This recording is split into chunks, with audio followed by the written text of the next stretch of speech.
the first to know Nsem-Pii TV. Na ukopiemu ewo Supreme Court ana enye asemkotwa former Attorney General Yura Godfred Jeboa Dame atrese oye Bema ampa na enese yebekaya NDC amanyoko no ne John Dramani Mahama ni abrese krodom abon asem nyina eyeti awase Chief Justice po won ebe shine na ase akonya na osi enkofo bi etimi atwere petition de abre ono John Dramani Mahama petition no eye miensa na petition na ya twere de abre John Dramani Mahama up to now John Dramani Mahama emfa petition no enkonkoma Chief Justice dientia ya di petition ne ba say yenhwan na ase akonya Chief Justice transfer the letter across still ya de ese ne nsa entimi enka copies ni bi ya de akwa kopiemu ewo Council of State adiashim still Chief Justice ensa enka copy ni bi na Otafo MP Vincent Eko Asifua etime tabiri asem no e de kokopie mu e wo court se court ntimi mu asem no kra entunu nanka ye twan se Attorney General yewra Dr. Dominic Ayine ebeba bepie mu e wo court no nso Dr. Dominic Ayine ene ne lawyers nyina nipa ba akokra entimi ensi court wo me no we ka say die court no etimi join ni case no indefinitely enya ade se obia enim da awon ebetini aba betena se na eno na Godfred Jeboa Dame ekasa edefa na ode yenko tie Godfred Jeboa Dame. Court has adjourned the hearing of a suit challenging processes to potentially remove the Chief Justice Gertrude Torkanu from office. The case was brought before it by the Old Tafo MP Vincent Eko Asifua. A date for resumption has not been set. Former Attorney General and Minister for Justice Godfred Jeboa Dame, who filed the lawsuit on behalf of his client Vincent Eko Asifua, spoke to the media. He wants the government to hold consultation with the Council of State. Well, here's the video. I mean, that of course quite odd for him to say that sit at finish conference and put down all the cases that come to that. He is not interested in it. They cannot come to court. The matter is important that the removal of the Chief Justice. They couldn't come or send the message for the attorney. The deputy attorney also not sit attorney. They couldn't come. What makes it more odd is the fact that they sent state attorneys, not even one but two senior state attorneys, to come inform the court that they are at a conference, and so the matter should be there. That is all. There's an application for Nsem-Pii injunction pending. So why would anybody proceed?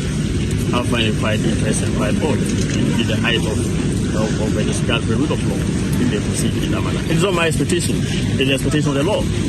The law expects that such regard for due process be observed. And so it will be actually a confirmation of the disregard for the rule of law. And I think that you see the affidavit filed by the Attorney General. I would say that the Lord has a fine way of exposing the hearts and desires of men. The Lord has an interesting way of exposing the hearts, the true desires of men. And indeed, it's been evidence in the affidavit filed by the Attorney General. They did not intend to accord any right of hearing to the Chief Justice until the matter was filed. And they indicated it in the affidavit. So it's quite clear.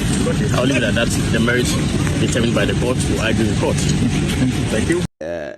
It's a very interesting thing I'm going to say, but I'm sure viewers, some of you can relate to it.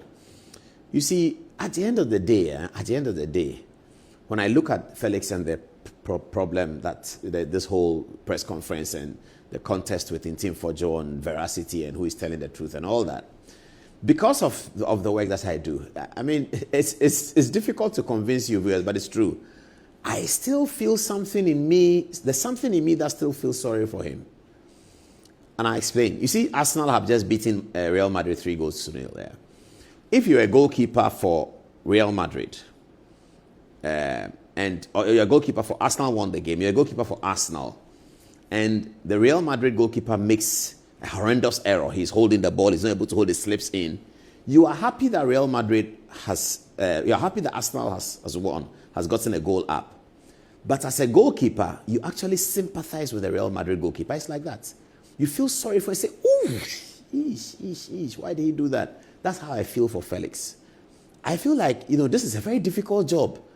Something happens, you are not part of it, you don't know anything about it, you are called to come and deal with it. It has to do with maybe your boss, maybe your colleague, maybe your subordinate, maybe your boss's sister or something, and you have to deal with it. So I can assure you, viewers, tonight that even the MP people, now, Kosia Amenu has been tackling Felix quite a bit.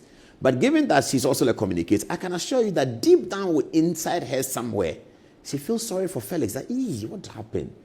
I can assure you that Miracles Abuaji, who's watching the Felix, maybe, yes, naturally he's excited that MPP is gaining something. But Miracles, because of the work he does, he will feel sorry for Felix. Me too, all of us. There's something in you that feels, but Felix too, why? Charlie, this is our work. That's what they say. You go to court, a lawyer on the other side sees the other lawyer make a blatant error, and he's going to gain from the error, but he's like, oh my goodness, what happened to counsel? But he's gaining from it. That's how it is. You see, when you taste deep into a professional work, some kind of profession, if a doctor who is competing with another doctor for a position in the hospital, and that doctor goes to conduct surgery and commits a very blatant error, deep down within him, he feels sorry for the doctor. See, this thing. If a lawyer goes to court, I can imagine a conversation between a judge and another lawyer. A lawyer goes to the judge and says, what did the attorney general? What happened to the attorney general? I say, he came to court and he was unaware that the thing had been repealed. The other lawyer, who may have benefited from it, will say that, you see, the thing was repealed during the vacation. So many of them, attorney general. Oh my goodness. So he didn't know. He didn't know, Charlie. You feel there's something that makes you feel sorry for somebody who is doing the same kind of work you do, even when he's on the other side, even when you are gaining. So when I look at the whole scenario and I look at Felix's demeanor in the video, I feel that you don't wish any communication person inside that kind of situation. Because you don't know anything about it. Often, I don't know the details of this one, but often, communicators don't know anything about it. They are called and say, Charlie, come, this is it. Take this document. And then you're in a hurry to put out the information to make your side look good, to make your bosses look good. And then you would go and meet a faux pas, a complete cul-de-sac. And, Felix, I'm with you, I'm with you. Felix Kwachofo, so I'm with you. On this matter, dear, this is how our work is difficult, Felix. This is how our work. It's very, very difficult. And sometimes it's thankless. After you have done all the struggle, if the thing doesn't work, they will come and say, Felix Ofosu, why did he go and do a press conference? Why didn't he take his time? That's what they will come and say. The same people who say, Charlie, where is Felix? Charlie, Felix, this one is not Shamima. This one is you. You have to hold a press conference. You have to do a video quickly. The same people who say that, when the alarm blow, they will come and say, but Felix too, who told him to go and do press conference? And Felix cannot answer. You, the person, you can't say, it was this man who said I should. You can't say that. Because the man is standing there when another person is asking him that, but boss, this is your Felix guy too. Who told him to? The man too will not tell them that I told Felix to go and do the press conference. Felix too cannot say that, but it's this man who told me. Close friends of his, he will tell them. They'll ask him that, but what happened? I will not be surprised, viewers, I will not be surprised if Felix has received a call from some MPP people asking him that, Bojam, what happened? Didn't you look at the thing well? I will not be surprised at all. Yes, MPP is benefiting from whatever happens, but if you are in communication like he is, you can feel for him. So, Oga, this is our work there. It's like that. So don't worry. You are doing well. You know.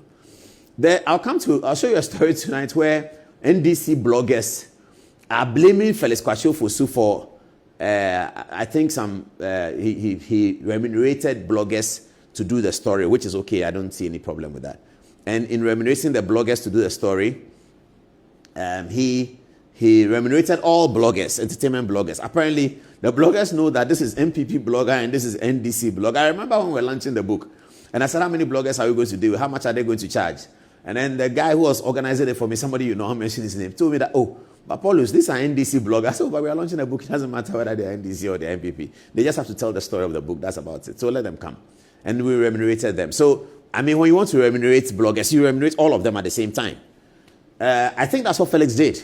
And now, the NDC bloggers are taxing him for paying the same amount of money he paid to them to. But, I mean, that one maybe should have paid NDC more than NPP. That works. I'll show you that story after the break. But if you know him, tell him that I've been talking about him.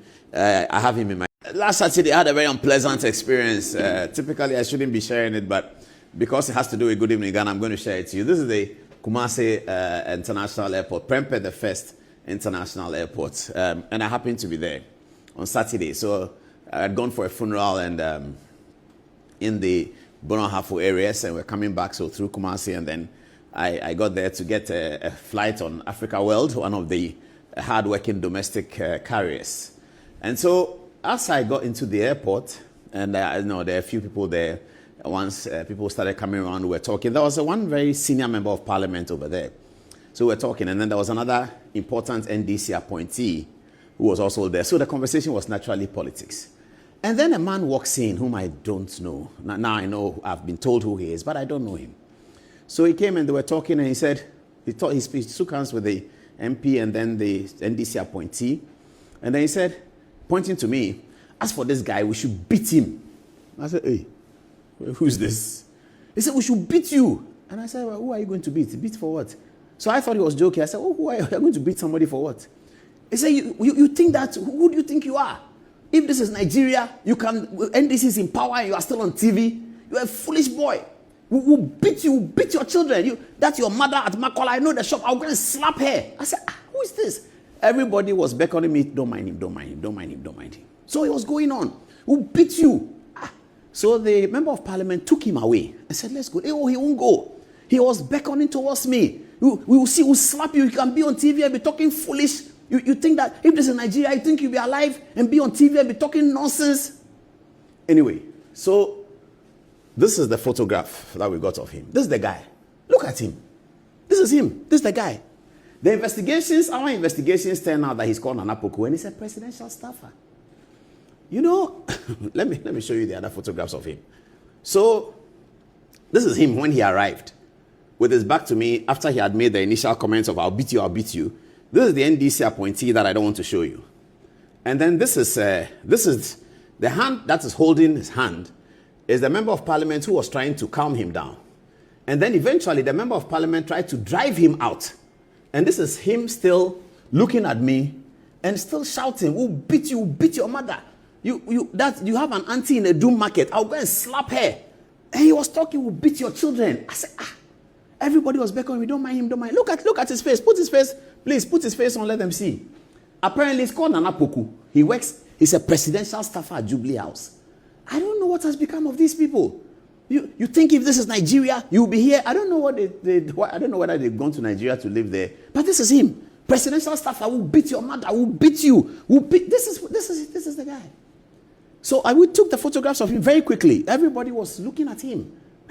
So I got to know that he must be a very important person because when the plane arrived, this aircraft that brought us to Accra had the Ashanti regional minister on board. It had this very senior NDC person on board. But then there was a fleet of cars when we got down that came to pick him up. So that made me know that he must be a very important person. So during the interaction, then I said something about everything you are doing will be reported. Oh, okay. You can't, even Julius Debra cannot do anything to me. Then when he mentioned Julius Debra, then I knew that maybe he has some connection with the chief of staff. You can go and report. Julius Debra cannot do anything. We run the Jubilee House. We are the engine of Jubilee House. So when they came out as a presidential staff, I wasn't surprised. These are the things he was saying. You beat me, you beat my mother, you beat my children. This guy, 3 months in Jubilee House. I don't know what he was doing. This is called Nana Poku. I don't know what he was doing before he became presidential staffer in January. I don't know what he was doing. But this is him. Say, if NDC is in power and you are still on TV, if this is Nigeria, you think you say NDC is in power, so somebody shouldn't be on TV? When MPP was in power, those who ran a narrative against MPP, were they not on TV? Are they still not on TV? What is wrong with these people? How does power get into their head? And this is presidential staffer of that high rank. And when we arrived, the Ashanti regional minister didn't get picked up. This very senior NDC person didn't get picked up. They all came around the conveyor belt and we continued chatting and we picked up. But he got picked up by a fleet of cars. So then I knew that he's something. Nana Poku is his name.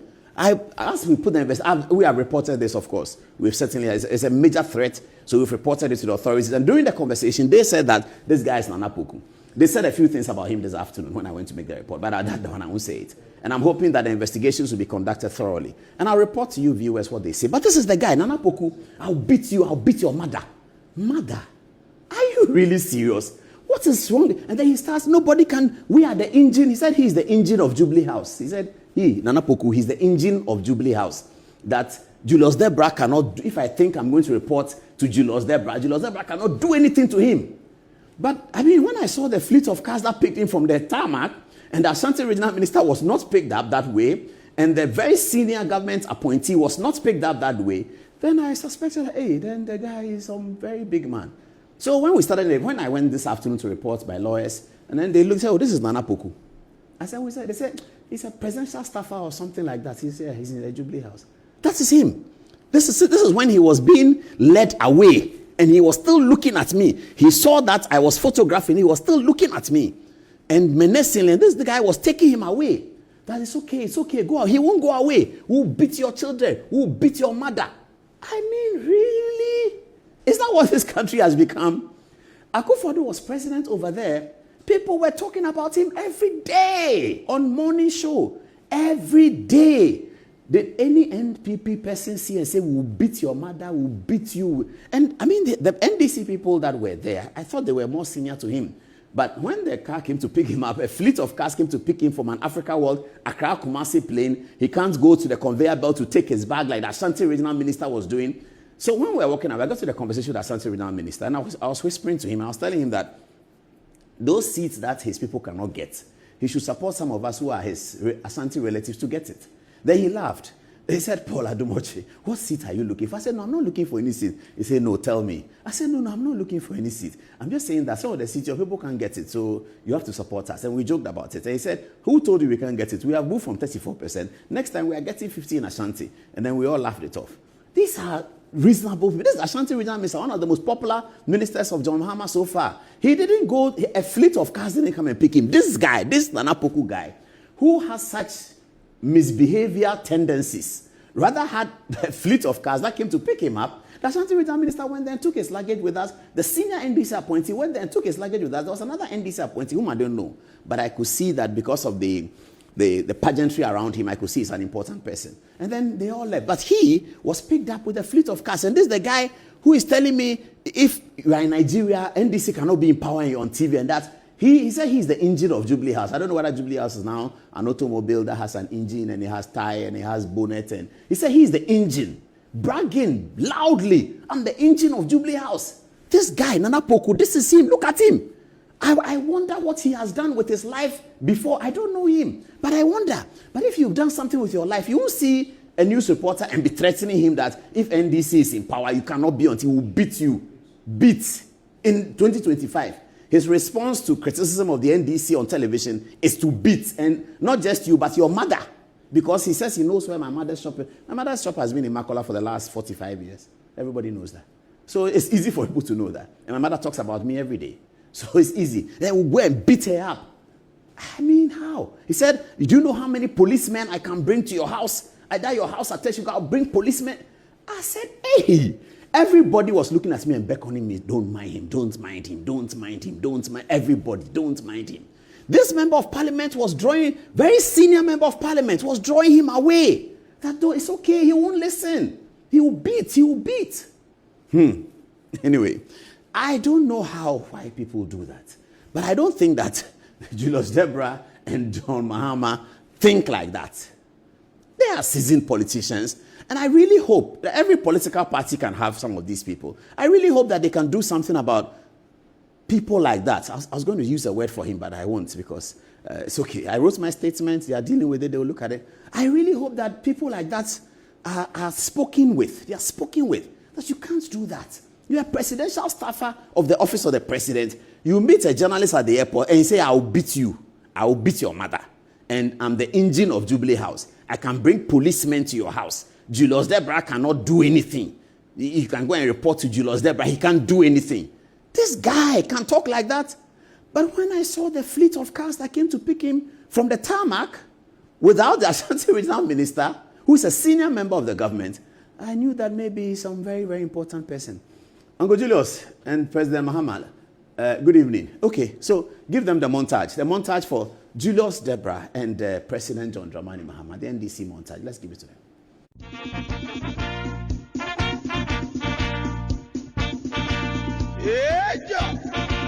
Suzuza.